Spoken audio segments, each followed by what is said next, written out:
نحمدہ نصلی علی رسولہ الکریم والمہدی الموعود علیہ الصلاۃ والتسلیم، اما بعد، قال اللہ تعالی فی القرآن المجید والفرقان الحمید، فاعوذ باللہ من الشیطان الرجیم، بسم اللہ الرحمن الرحیم، فمن کان یرجو لقاء ربہ فلیعمل عملا صالحا ولا یشرک بعبادۃ ربہ احدا۔ وقال النبی صلی اللہ علیہ وسلم افضل الجہاد جہاد النفس۔ وقال میرا مہدی موعود علیہ الصلاۃ والسلام زیستن بجان کفر است۔ صدق اللہ العظیم وصدق رسولہ النبی الکریم وصدق المہدی الموعود علیہ الصلاۃ والتسلیم۔ ساری تعریف اللہ تعالیٰ کے لیے سزاوار ہے جو رب العالمین ہے۔ درود و سلام ہو خاتمین کریمین علیہم السلام پر اور آپ دو کی ہر ذریات پر۔ حاضرین گرامی، آج سے انشاءاللہ العزیز اگلے 7 دنوں تک سوانح حضرت بندگی میراں سید محمود ثانی مہدی رضی اللہ تعالیٰ عنہ کی بیان کی نشستیں رکھی جا رہی ہیں۔ آج نشست کا پہلا دن ہے۔ انشاءاللہ تعالی 13 اپریل سے لے کر 20 اپریل تک یہ نشستیں ہوں گی۔ ذوق در ذوق شوق کے ساتھ اس میں حاضر ہونے کی کوشش کریں۔ پیر و مرشد حضرت میاں سید ابوالقاسم تسخیر حیدرآبادی رحمۃ اللہ علیہ بارگاہ ثانی مہدی رضی اللہ تعالی عنہ میں نذران عقیدت منقبت پیش کرتے ہیں کہ میرا ثانی مہدی ہے اب سہارا، تمہیں دل ہی دل میں ہے میں نے پکارا، ہو بی بی الہ دادی کا تم دلارا، تو مہدی کی آنکھوں کا روشن ستارہ، نہ پہچان پایا جو رتبہ تمہارا، ہے بے شک وہ بے بیچارہ قسمت کا مارا، ملا ہے مجھے آستا جب تمہارا، پھروں کس لیے در بدر مارا مارا۔ بہرحال یہ ثانی مہدی رضی اللہ تعالیٰ عنہ کی منقبت کے چند اشعار پیش کرتے ہوئے آج کے ابتدائی موضوع پر آتے ہیں۔ کم سے کم آدھے گھنٹے کا وقت رکھا گیا ہے، زیادہ کی کوئی قید نہیں۔ سورہ کہف میں اللہ تعالیٰ نے ارشاد فرمایا فمن کان یرجو لقاء ربہ فلیعمل عملا صالحا، جو کوئی اللہ تعالیٰ کی ملاقات کا ارادہ کرتا ہے، جو کوئی بھی امید کرتا ہے کہ میں اللہ کا دیدار کروں گا، اللہ سے ملاقات کروں گا، اس کو چاہیے کہ فلیعمل عملا صالحا، صالح عمل کرے۔ اور دوسرا کام ولا یشرک بعبادۃ ربہ احدا، اور اللہ کی عبادت میں کسی کو شریک نہ کرے۔ دو باتیں آیت مبارکہ میں بیان کی جا رہی ہیں کہ اللہ تبارک و تعالیٰ کے ذات میں اللہ تعالیٰ کی عبادت میں کسی کو شریک مت کرو، اور عمل صالح کرو۔ دو باتیں بتائی گئی۔ حاضرین گرامی، شرک کرنا بہت بڑا گناہ ہے۔ ایک مرتبہ حضرت رسول خدا صلی اللہ علیہ وسلم کبائر کا ذکر کر رہے تھے، کبیرہ گناہوں کا ذکر کر رہے تھے، کبائر کا ذکر کر رہے تھے، اور آپ نے بیان کرنا شروع کیا اللہ تبارک و تعالیٰ کی ذات میں جو کسی اور کو معبود بنا کر شریک کرتا ہے اس کی بخشش اور معافی نہیں۔ جو ماں باپ کا دل دکاتا ہے اور ان کی نافرمانی کرتا ہے اس کی بخشش نہیں۔ جو زنا کرتا ہے کبیرہ گناہ ہے، جب تک کہ توبہ نہ کرے اس کی بخشش نہیں۔ جو جھوٹی قسم کھاتا ہے اس کی بخشش نہیں۔ یہ بولتے بولتے حضرت ابو بکر رضی اللہ تعالیٰ عنہ حدیث کے راوی ہیں، بتاتے ہیں کہ رسول پاک صلی اللہ علیہ وسلم جلال میں آ گئے۔ ایک دم رسول پاک صلی اللہ علیہ وسلم کا چہرہ مبارک، چہرہ انور سرخ ہو گیا جلال کی وجہ سے، غصہ آ گیا کہ یہ کتنی سخت ترین چیزیں ہیں، ان سے بچنا چاہیے، اور اگر کر جائیں تو معافی بہت مشکل ہے، یہ رسول پاک صلی اللہ علیہ وسلم نے بتایا۔ تو مطلب یہ کہ سختی ان چیزوں کے لیے بتائی ہے رسول پاک صلی اللہ علیہ وسلم نے اپنے چہرے انور کو سرخ کر کے، کہ ہرگز مسلمانوں سے یہ کام نہیں ہونا چاہیے۔ اور اس میں سب سے پہلا کام کیا تھا؟ اللہ کی ذات میں کسی اور کو شریک کرنا۔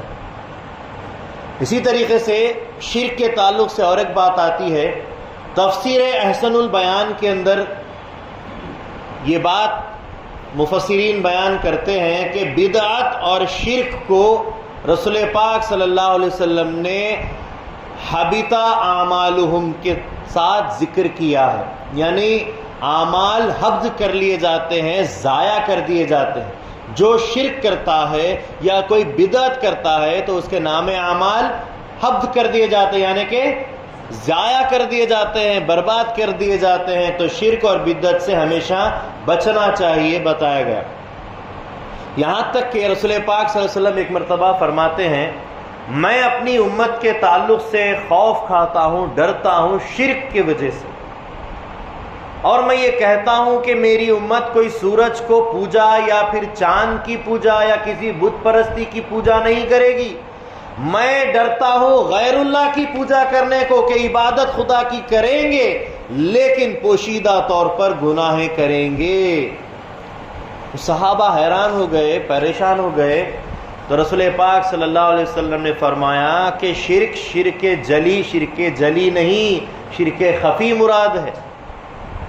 بڑی بڑی آخر وقت میں امت محمدیہ کی حالت ایسی ہوگی کہ بڑی بڑی نمازیں پڑھیں گی، لمبی لمبی قطار ہوں گی نمازوں کی، بڑی بڑی داڑیاں ہوں گی، لیکن وہ سارا کا سارا کام اپنے نفس کے لیے ہوگا، اپنے نفس امارہ کے لیے ہوگا، ریاکاری ہوگی۔ عبادت بظاہر خدا کی کریں گے لیکن اندر ہی اندر خود کی پرستش، خود پرستی جس کو بولتے ہیں، اپنی ہی آپ کی عبادت کریں گے۔ حضور اس چیز سے خوف کھا کر فرماتے ہیں کہ میں ڈرتا ہوں میری امت آئندہ وقت میں شرک کرے گی۔ شرک یہ نہیں کہ سورج کی پوجا کرے گی، کہ چاند کی پوجا کرے گی، کہ بت کی پوجا کرے گی، بلکہ عبادت تو خدا کی کرے گی لیکن اپنی خود کی عبادت اس میں پنہا ہوں گی، وہ خود پرستی کی، انا پرستی کی عبادت کرے گی۔ تو یہ رسول پاک صلی اللہ علیہ وسلم فرما رہے ہیں۔ باقی تو رسول پاک صلی اللہ علیہ وسلم نے کئی جگہ پر لوگوں کو نفس کے تعلق سے سمجھایا ہے، بتایا ہے کہ اپنے نفس کے اوپر قابو پاؤ۔ رسول پاک صلی اللہ علیہ وسلم جب کبھی جہاد سے تشریف واپس لاتے تھے تو لوگوں کو ہدایت کرتے تھے، ہم چھوٹے جہاد سے بڑے جہاد کی طرف آ گئے ہیں۔ حضرت ابو بکر صدیق رضی اللہ تعالیٰ عنہ بولتے ہیں، رجعنا من الجہاد الاصغر الی الجہاد الاکبر، ہم چھوٹے جہاد سے بڑے جہاد کی طرف آ گئے ہیں۔ دیگر ساتھی صحابہ پوچھتے ہیں یہ کیسے؟ حضرت ابو بکر صدیق رضی اللہ تعالیٰ عنہ فرماتے ہیں کہ میدان جنگ میں کافروں سے لڑنا، ان سے جہاد کرنا، اس کے لیے ہتھیار بھی ہوتے ہیں، کافر نظر بھی آتے ہیں، وقت جگہ معلوم ہوتی ہے، لیکن جو نفس سے جہاد کرنا ہے اس کے لیے کوئی میدان میں جانے کی ضرورت نہیں، ہر وقت جہاد کرنا پڑتا ہے۔ ہتھیار کیا ہے یہ بھی زیادہ معلوم نہیں، اور اس کا وار کب ہو جائے یہ بھی معلوم نہیں، کوئی وقت نہیں۔ اگر میدان جنگ میں کافر کی زد میں آ کر اگر شہید ہو جاتے ہیں تو شہادت ملتی ہے، اور اگر زندہ رہ کر اس کو مار دیتے ہیں تو غازی بنتے ہیں۔ لیکن نفس سے اگر لڑتے ہیں مارنا ہی پڑے گا، مریں گے تو ختم ہو جائیں گے، ایمان سے بھی جائیں گے، دین دنیا سب سے جائیں گے، مارنا ہی پڑے گا، اس میں غازی ہی ہونا شرط ہے، اس میں شہادت کا مقام نہیں ہے۔ اگر اس سے مارے جائیں گے تو برباد ہو جائیں گے، اپنے اعمال ضائع ہو جائیں گے۔ تو یہ یہاں تک کہ حضرت میرا مہدی موعود علیہ السلام نے بھی ارشاد فرمایا ہستی کے تعلق سے کہ زیستم بجان کفر است، یعنی اپنی ہستی کو باقی رکھتے ہوئے زندگی گزارنا کفر ہے۔ میں ہوں بولتے ہوئے زندگی گزارنا کفر ہے۔ ایک مرتبہ حسن بصری رحمۃ اللہ علیہ رابعہ بصریہ رحمۃ اللہ علیہ کی مزاج پرسی کے لیے جاتے ہیں، ساتھ میں ابراہیم ادہم ساتھ میں ہوتے ہیں۔ بی بی کی طبیعت ناساز تھی، بی بی کو اطلاع دی جاتی ہے کہ آپ کے پیر و مرشد حسن بصری رحمۃ اللہ علیہ تشریف لا رہے ہیں۔ وہ معقول پردے کا انتظام کر دیتی ہیں۔ جیسے ہی مرشد آتے ہیں اٹھ کر بیٹھ جاتی ہیں، حضرت کو بٹھاتی ہے۔ اس کے بعد چند مزاج پرسی کے باتیں ہوتے ہیں۔ اس کے بعد بی بی سوال کرتی ہے مرشد سے کہ کون ہے وہ جو اللہ کی محبت میں سب سے زیادہ سچا ہے؟ کون ہے وہ جو اللہ کی محبت میں سب سے زیادہ سچا ہے؟ تو مرشد پہلے خلیفے سے پوچھتے ہیں ابراہیم ادہم سے کہ آپ بتائیے، تو وہ کہتے ہیں کہ وہ اللہ کی محبت میں، اللہ کے عشق میں سب سے زیادہ سچا ہے جو فاقے کیا اور اس پر صبر کیا۔ دیکھو پھر کل کا ذکر تھوڑا سا آ گیا فاقے کا، کیونکہ فاقہ کشی اور بھوک سے جسم کو تو بلا ہے لیکن قلب کو اور روح کو جلا ہے۔ تو حضرت کہتے ہیں ابراہیم ادہم کہ وہ شخص سب سے زیادہ اللہ کی محبت میں سچا ہے جو فاقہ کیا اور اس پہ صبر کیا۔ تو کہا کہ ٹھیک ہے حضرت آپ فرمائیے۔ تو مرشد کہتے ہیں کہ وہ شخص اللہ کی محبت میں سب سے زیادہ سچا ہے جو فاقے کیا اور اس کا مزہ لیا۔ انہوں نے کیا کہا تھا؟ فاقے تو کیا لیکن صبر کیا، برداشت کیا۔ اور حضرت بولتے ہیں کہ فاقے کیا اور اس کا مزہ لیا۔ تو بی بی پھر کہتی ہیں کہ ابھی بھی دوئی باقی ہے، ابھی بھی غیریت باقی ہے۔ تو پھر مرشد کہتے ہیں کہ بی بی آپ بتائیے۔ تو بی بی رابعہ بصریہ کہتی ہیں کہ وہ شخص اللہ کی محبت میں اور عشق میں سب سے زیادہ سچا ہے جو فاقے کیا اور فاقوں کا شعور بھی نہ رہا، اس کو پتہ بھی نہ رہا کہ میں فاقے میں ہوں یا نہیں ہوں، یعنی کہ اپنے نفس کو کھو دینا، اپنی ہستی کو چھوڑ دینا، اپنی ہستی کو مٹا دینے کا نام ہی شرک خفی کو ختم کرنا ہے۔ یہاں پر یہی تذکرہ کیا جا رہا ہے آیت مبارکہ میں، جو کوئی فمن کانا یرجو لقاء ربی فلیعمل عملا صالحا، جو کوئی اللہ تعالیٰ کی ملاقات، اللہ کا دیدار کرنا چاہتا ہے اس کو چاہیے کہ صالح عمل کرے۔ تو صالح عمل کیا ہے؟ ترک نفس، اپنے نفس امارہ کو، اپنی ہستی کو، اپنے وجود کو ختم کرنے کا نام ہی عمل صالح ہے، اور اس کی بنیاد ترک دنیا سے شروع ہوتی ہے۔ اور آگے ترک نفس کا ذکر اس لیے تاکید سے کیا جا رہا ہے کہ آگے عبادت میں شرک کا تذکرہ قرآن میں آیا ہے، وَلَا يُشْرِكْ بِعِبَادَةِ رَبِّهِ أَحَدًا، کہ اللہ کی عبادت میں کسی کو شریک نہ کرے۔ جب عبادت اللہ کی بول کر رہا ہے اور وہاں کس کو شریک کرے گا؟ سوائے خود کی جان کے اور کوئی نہیں رہے گا۔ اللہ کے دربار میں تو کھڑا ہے، اب اس کی عبادت میں کسی کو شریک کر رہا ہے تو اپنے وجود کو اگر ظاہر رکھتا ہے، باقی رکھتا ہے، تو اپنے وجود کا ہی شرک کرتا ہے، تو اپنے وجود کو کھو دینے کا نام ہے۔ اسی لیے مہدی موعود علیہ السلام نے جا بجا ذکر کی، جس کسی کو تعلیم دی یہی تعلیم دی کہ الا اللہ، تو ہے، لا الہ ہو نہیں، اے اللہ صرف تو ہے اور تیرے سوائے کچھ نہیں، یہاں تک کہ ہو نہیں، میں خود بھی باقی نہیں کی تعلیم مہدی موعود علیہ السلام نے دی ہے۔ یہ ہو نہیں کی تعلیم، یہ نیست کی تعلیم، یہ وجود ہستی کو فنا کرنے کی تعلیم رسول پاک صلی اللہ علیہ وسلم کے زمانے سے چلی آ رہی ہے۔ رسول پاک صلی اللہ علیہ وسلم نے اپنی ہستی کو جہاں پر پیش کرنا ہے نبی کی حیثیت سے وہاں پیش کیا، اور جہاں پر پیش کرنا نہیں ہے وہاں پر کہا کہ انما انا بشر مثلکم، میں تمہاری طرح عام بشر ہوں، کہہ دیا۔ اپنی ہستی کو عام بتانے کے لیے، کبھی خاص بتانے کے لیے وہ ما ارسلناک الا رحمت للعالمین بتایا، قد جاءکم من اللہ نور و کتاب مبین بتایا، الرحمن علم القرآن کا مقام بتایا، لیکن جہاں پر عاجزی اور انکساری کی بات تھی وہاں پر بتایا کہ انما انا بشر مثلکم، میں تمہاری طرح عام بشر۔ تو یہ تعلیم ہے رسول پاک صلی اللہ علیہ وسلم کی جو قرآن سے مل رہی ہے، جو حدیثوں سے مل رہی ہے، یہاں تک کہ مہدی موعود علیہ السلام نے بھی بندہ ہیچ مذہب نیا وردے مذہب ما کتاب اللہ و اتباع محمد رسول اللہ کے تحت آپ نے بھی نفس امارہ کو فنا کرنے کی تعلیم دی۔ اب اس آیت کی، اس بات کی، اس تمہید کی جو خصوصیات ہے ثانیہ مہدی رضی اللہ تعالیٰ عنہ کی زندگی میں، اب میں اس کو بیان کرنے کی جسارت کروں گا انشاءاللہ العزیز۔ حضرت بندگی میاں شاہ دلاور رضی اللہ تعالیٰ عنہ نے بھی نفس کے تعلق سے فرمایا کہ نفس باقی فساد باقی، جہاں نفس رہ جاتا ہے وہاں فساد ہو جاتا ہے۔ کتنی نفس کی جو ہے سو ملامت جو ہے سو بتائی گئی ہے کہ نفس کو باقی رکھنا۔ اولین دور میں رسول پاک صلی اللہ علیہ وسلم کے صحابہ میں حضرت مالک بن دینار رضی اللہ تعالیٰ عنہ جو جہاز کے ذریعے سے سفر کرتے ہوئے کیرلا تشریف لائے، وہاں پر دین اسلام کی تعلیم دی، جہاں فقیر نے بھی جو ہے سو حضرت کے دربار میں رسائی حاصل کی، زیارت سے مشرف ہوا ہے۔ حضرت مالک بن دینار رضی اللہ تعالیٰ عنہ کی ایک بات اچھی یاد آ رہی ہے کہ وہ بازار سے گزر رہے تھے اور اچانک انجیر ٹوکرے میں بھرا ہوا دیکھا۔ آپ کے پاس کچھ پیسے نہیں تھے، اپنی جوتیاں، پھٹی پرانی جوتیاں نکالے اور دکاندار کے سامنے دینے لگے۔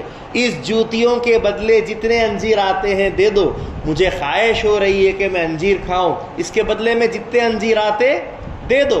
اس دکاندار نے جوتیاں دیکھی اور کہنے لگا یہ تو پھٹی ہوئی جوتیاں ہیں، اس کے مول میں انجیر کہاں سے آئیں گے، اس کا تو کوئی مول ہی نہیں ہے، اس کا کوئی بھاؤ ہی نہیں بنتا ہے، آپ کو انجیر نہیں ملیں گے، آپ جائیے۔ حضرت فوراً جوتیاں پہن لیتے ہیں اور آگے بڑھ جاتے ہیں۔ دوسرے دکاندار اس دکاندار سے پوچھنے لگتے ہیں بھلا مالک بن دینار تمہاری دکان پر رکے کیا بات کر رہے تھے؟ کہا کہ معلوم نہیں کوئی فقیر آدمی ہے، جوتیوں کے بدلے انجیر مانگ رہا تھا، جوتیاں بالکل بیکار تھیں، اس لیے میں نے کوئی قیمت جوتیوں کی نہیں بتائی، انجیر اس کے بدلے نہیں ملیں گے کہہ دیا۔ تو اس دکاندار کو دیگر دکاندار بتاتے ہیں وہ کوئی معمولی فقیر آدمی نہیں ہے، وہ مالک بن دینار رضی اللہ عنہ ہیں، صحابی رسول ہیں جن کی عمر کافی طویل ہوئی ہے، جو عرب سے سفر کرتے ہوئے ہندوستان آئے ہیں اور دین اسلام کو پھیلایا ہے، تبلیغ کر رہے ہیں۔ وہ مالک بن دینار صحابی رسول ہے اور تم نے ان کی یہ جو ہے سو عزت کی، ان کو اپنی دکان سے چلا دیا۔ وہ کسی دکان پر نہیں کھڑے رہتے، اتفاق کے تیری دکان پر کھڑے ہو گئے اور تو نے یہ کام کر دیا۔ اس کو ہوش کے ناخن آئے، اس نے فوراً اپنے غلام کو بلایا اور ایک ٹوکرا پورا اس کے سر پر، غلام کے سر پر انجیروں کا رکھ دیا اور کہہ دیا اگر یہ ٹوکرا انجیروں کا مالک بن دینار رضی اللہ عنہ تجھ سے قبول کر لیتے ہیں تو آزاد۔ وہ فوراً ٹوکرا لے کر دوڑتا ہوا مالک بن دینار رضی اللہ عنہ کے پاس پہنچتا ہے اور پہنچنے کے بعد ٹوکرا پیش کرتا ہے کہ اسے اللہ دیا، قبول کر لیجئے۔ کہا کہ کس نے بھیجا ہے؟ اس دکاندار نے بھیجا ہے۔ تو بولے کیا بدلے میں؟ کسی بدلے میں نہیں، بس یہ آپ قبول کر لیجئے، آپ اگر اس کو قبول کر لیں گے تو میں آزاد ہو جاؤں گا۔ بولے مجھے انجیر اب نہیں چاہیے، اب مجھے انجیر کی خواہش نہیں رہی، اب مجھے انجیر نہیں چاہیے۔ کہا کہ آپ کو نہیں چاہیے لیکن پھر بھی قبول کر لیجئے کہ اس کی قبولیت میں میری آزادی چھپی ہوئی ہے۔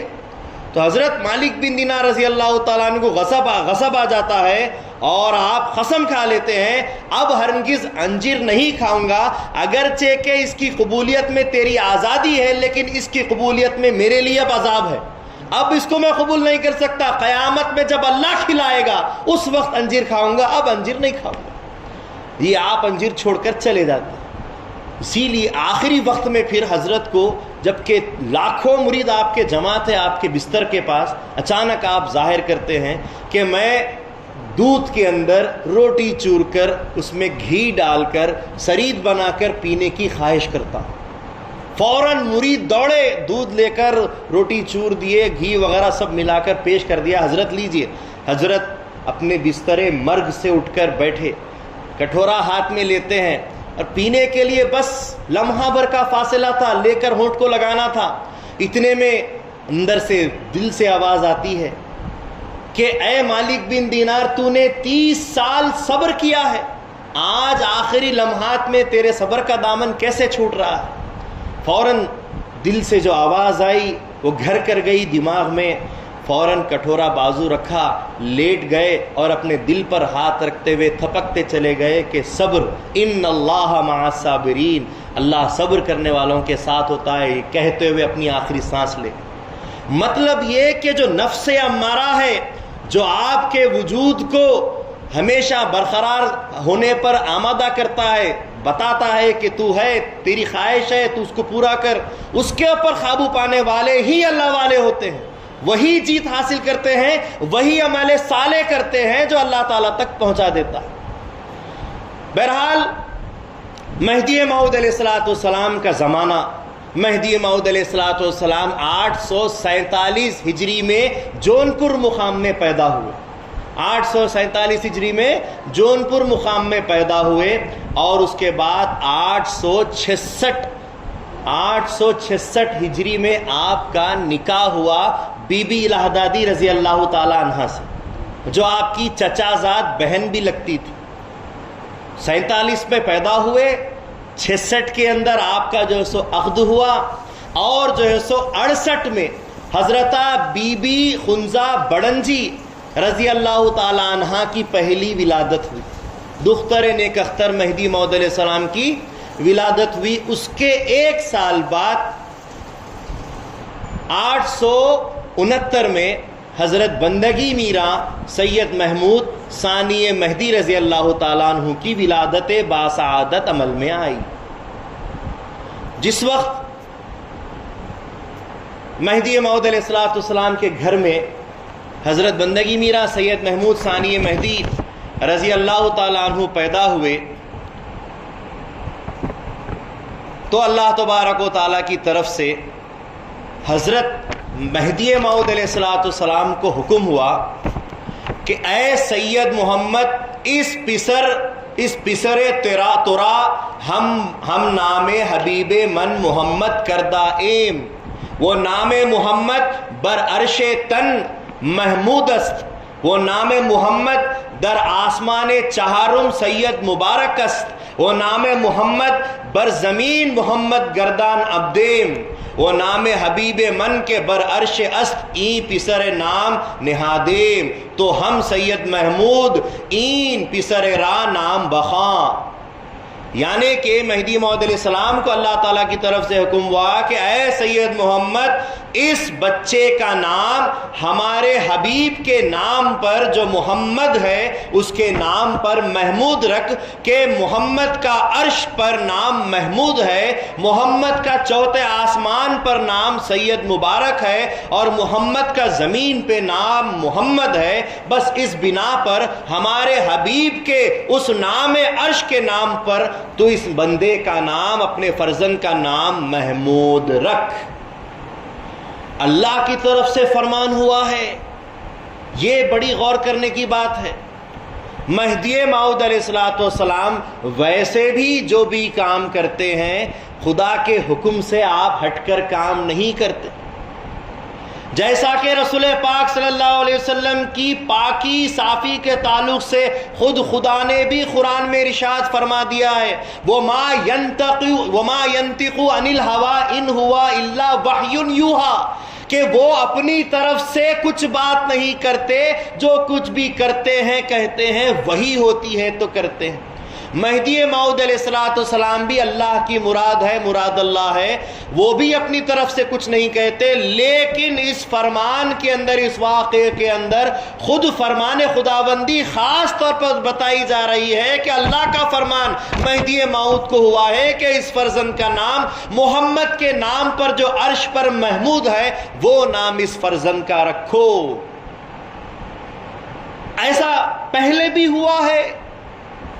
آل عمران کے اندر حضرت زکریا علیہ السلام اللہ تعالیٰ سے مانگ رہے ہیں, قالا ربی حبلی من لدنک ذریۃ طیبۃ انک انت السمیع الدعاء, اے میرے پروردگار اپنی جانب سے ایک پاک اور طیب اولاد مجھے عطا کر دے, جس پر سے اللہ تعالیٰ نے فرزند کا نام دے کر ان کو فرزند عطا کیا. سورہ مریم میں اللہ نے پھر ارشاد فرمایا, یا زکریا, انی نبشرک بغلام اسمہ یحییٰ، اے زکریا ہم تم کو خوشخبری دے رہے ہیں ایک بیٹے کی، اور اس کا نام یحییٰ رکھنا۔ اللہ تعالیٰ کی عادت سے اللہ کام کر رہا ہے۔ اللہ تعالیٰ نے پہلے بھی نبیوں کو بیٹے دیے ہیں اور بیٹوں کے دینے پر نام بھی دیے ہیں۔ اسی طریقے پر مہدی موعود علیہ السلام کو جب فرزند دلبند پیدا ہوتے ہیں، اس نور مبارک پر اللہ تعالیٰ کا ارشاد ہوتا ہے کہ اے مہدی ہادی جو ہماری جانب سے ہدایت کے لیے مہدی بن کر آیا ہے، اس فرزند کا نام ہمارے حبیب محمد کے نام پر محمود رکھنا۔ تو تب جا کر حضرت ثانی مہدی رضی اللہ تعالیٰ عنہ کا نام گرامی محمود رکھا گیا۔ یہ 869 ہجری کا واقعہ ہے۔ اس کے بعد 875 ہجری میں حضرت بی بی فاطمہ خاتون ولایت رضی اللہ تعالیٰ عنہا کی ولادت ہوئی۔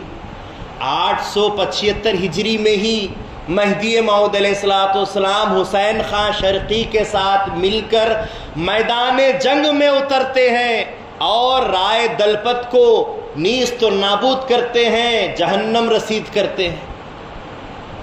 حسین شرقی 30,000 مسلمان فوج کو لے کر میدان میں اتر جاتے ہیں مہدی موعود علیہ السلام کے صرف حکم پر، فرمان پر، کہ آقا ساتھ دینے والے ہیں، فرما چکے ہیں کہ باطل کا ساتھ مت دو بلکہ باطل سے مقابلہ کرو۔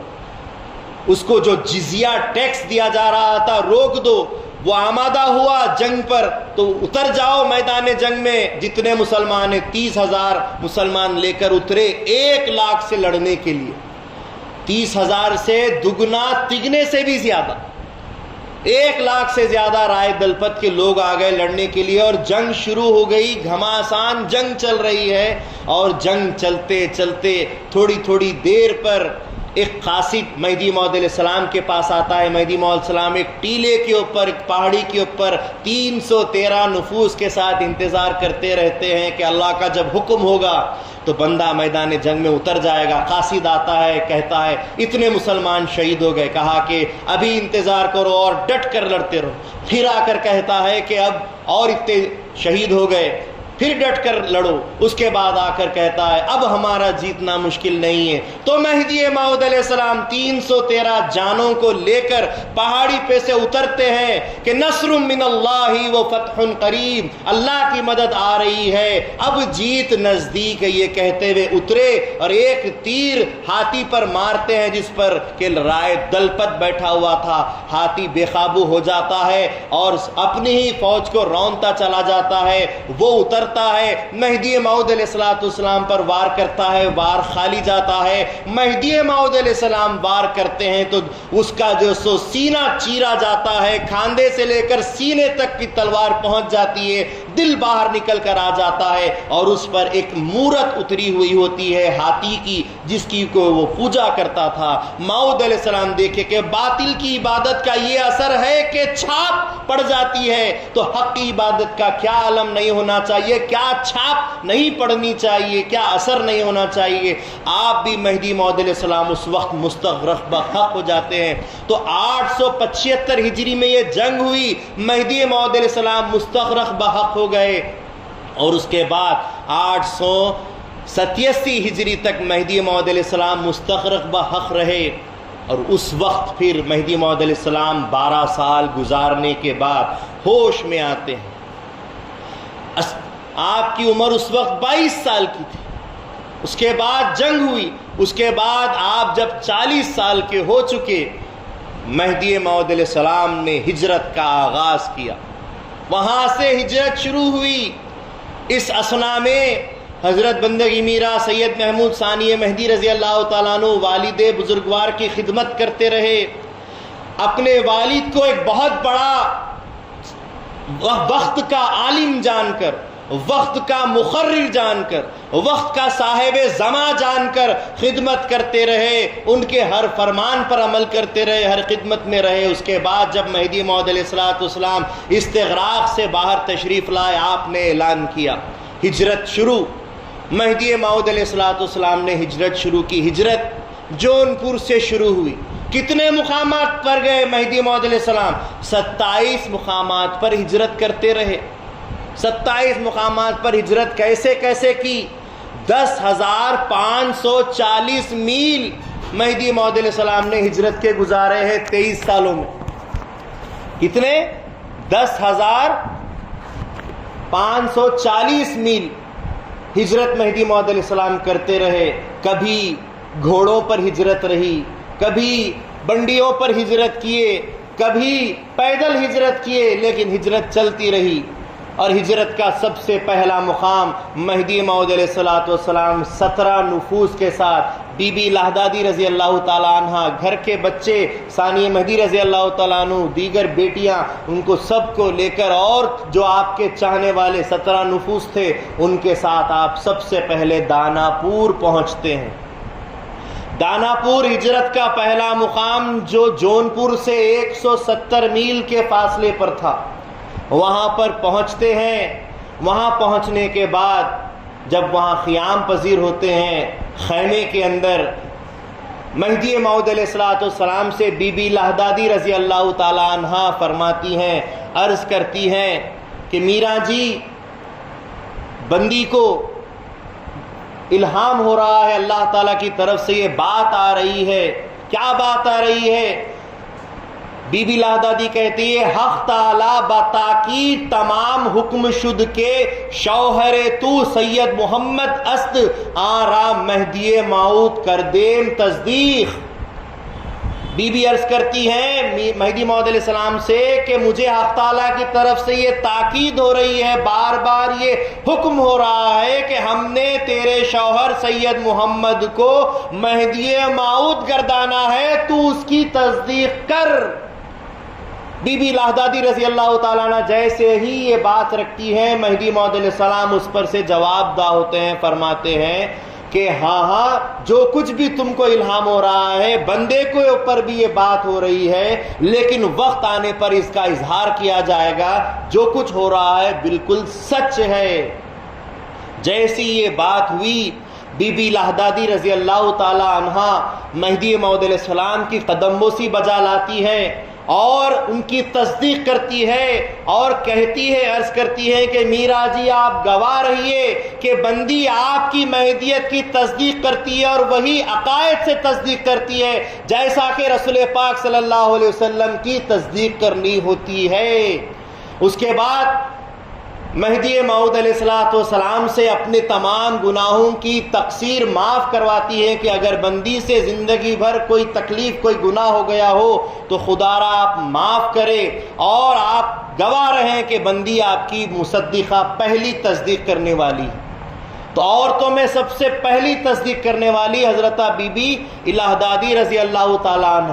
اس گفتگو کو حضرت بندگی میرا سید محمود ثانی مہدی رضی اللہ تعالیٰ عنہ خیمے کے باہر کھڑے ہو کر سن لیتے ہیں، یہ گفتگو سن لیتے ہیں ثانی مہدی رضی اللہ تعالیٰ عنہ، اور سننے کے بعد غش کھا کر گر جاتے ہیں۔ آواز آتی ہے،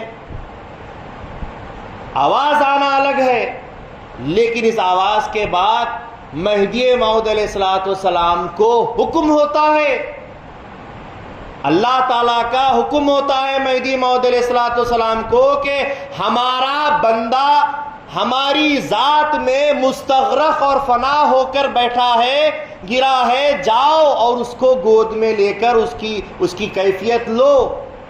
مہدی موعود علیہ السلام حکم خدا پر، جہاں پر بھی ثانی مہدی رضی اللہ تعالیٰ عنہ کا تذکرہ ہو رہا ہے وہاں اللہ تعالیٰ کا ساتھ ساتھ حکم بھی ہو رہا ہے، جاؤ سید محمود کے پاس۔ تو مہدی موعود علیہ السلام خیمے سے باہر تشریف لاتے ہیں، کیا دیکھتے ہیں کہ ثانی مہدی رضی اللہ تعالیٰ عنہ واصل بحق ہو کر ہے، ان کو اٹھاتے ہیں، خیمے میں لاتے ہیں اور ان کو اپنی گود میں رکھ کر بی بی لہدادی رضی اللہ تعالیٰ عنہ سے فرماتے ہیں کہ دیکھو بی بی، بھائی سید محمود کا استخوان، گوشت پوست، داویہ، موہا بھائی سید محمود لا الہ الا اللہ شدست، کہ ان کا استخوان، گوشت پوست، خون، یہاں تک کہ بال بال الا اللہ ہو گیا ہے۔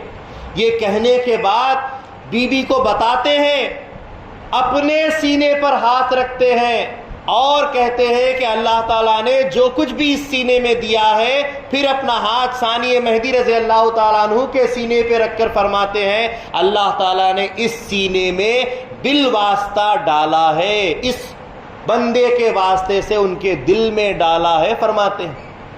اس کے بعد ثانی مہدی رضی اللہ تعالیٰ عنہ کو ذکر کی تلقین کرتے ہیں، ثانی مہدی رضی اللہ تعالیٰ عنہ کو ذکر کی تلقین کرتے ہیں، اور جیسے ہی حضرت بندگی میرا سید محمود ثانی مہدی رضی اللہ تعالیٰ عنہ ہوش میں آتے ہیں، آپ اعلان کرتے ہیں کہ میں بحضور حضرت میرا تصدیق مہدیت میرا میکنم فیضان باطنی است، یعنی کہ میں نے مہدی موعود علیہ الصلوۃ والسلام کی مہدیت کی تصدیق کی ہے اور ان کا فیض حاصل کیا ہے، یہ آپ اعلان کرتے ہیں، اور اسی اعلان کے ساتھ آپ مہدی موعود علیہ الصلوۃ والسلام کے اس فیضان باطنی کے وارث بن جاتے ہیں، اسی کے ساتھ وارث بن جاتے ہیں۔ بہرحال بڑا مشہور مقولہ بھی ہے الولد سر لابیہ، کہ باپ ہمیشہ بیٹے کا راز ہی ہوتا ہے، بیٹا اپنے والد کے کمالات کا مظہر ہی ہوتا ہے، تو وہ مظہر مہدی موعود علیہ الصلوۃ والسلام کا ثانی مہدی رضی اللہ تعالیٰ عنہ جو بنے ہیں، اب اس میں ایک خاص نقطہ ہے جو انشاءاللہ کل بیان کیا جائے گا۔ اس میں خاص نقطہ یہ ہے کہ مہدی موعود علیہ الصلوۃ والسلام نے تو ارشاد فرمایا کہ ورائے ترک دنیا ایمان نیست، ترک دنیا کے بغیر ایمان نہیں ہے، اور ایمان کے تعلق سے مہدی موعود علیہ السلام نے ارشاد فرمایا ایمان ذات خدا است۔ جب ترک دنیا کے بغیر ایمان ہی نہیں ہے تو ایمان کیا چیز ہے؟ تو ایمان کے تعلق سے بتایا کہ ایمان ذات خدا است، یا ایمان بینائی خدا است، ایمان اللہ کا دیدار ہے، یا ایمان اللہ کی ذات ہے۔ تو پتا چلا کہ ورائے ترک دنیا ایمان نیست کا مطلب یہ ہے کہ ترک دنیا کے بغیر ایمان نہیں کا مطلب یہ ہوا کہ ترک دنیا کے بغیر اللہ کی ذات یا اللہ کا دیدار محال ہے۔ تو یہاں اب یہ بات اصل سوال کر رہی ہے کہ ثانی مہدی رضی اللہ تعالیٰ عنہ نے ابھی تک ترک دنیا نہیں کی ہے اور ان کا بال الا اللہ ہو گیا۔ اللہ خود کہہ رہا ہے کہ ہماری ذات پہ مستغرق ہو کر فنا ہو گیا ہمارا بندہ۔ تو بہرحال ابھی کسب کی آگے منزلیں بتائی جا رہی ہیں چاپانیر شریف کے اندر، ابھی کسب ہونا ہے، بعد میں ترکیت دنیا ہونی ہے۔ تو یہ کیسے ہو گیا کہ کسب ہی ابھی برابر نہیں ہوا، ترک ہی ابھی نہیں ہوئی، اس سے پہلے ہی دیدار خدا حاصل ہو گیا، جبکہ ترک دنیا کے بغیر دیدار خدا نہیں ملتا؟ یہ سوال یہاں پر پیدا ہوتا ہے۔ انشاءاللہ کل اس سوال کا جواب دیا جائے گا، جو حاضر رہیں گے ان کو جواب ملے گا، اور جو حاضر نہیں رہیں گے ان کو جواب ہمیشہ دماغ میں ستاتا رہے گا۔ اسی لیے گزارش ہے کہ نشستوں میں پابندی سے رہیے۔ جزاک اللہ الخیر۔ اللہ سے دعا ہے کہ اللہ بولنے سننے سے زیادہ ہم کو عمل کی توفیق عطا فرمائے، اللہ تعالیٰ سیرت پر سن کر عمل کرنے کی توفیق عطا فرمائے۔ آمین۔ وآخر الدعوانا الحمدللہ رب العالمین۔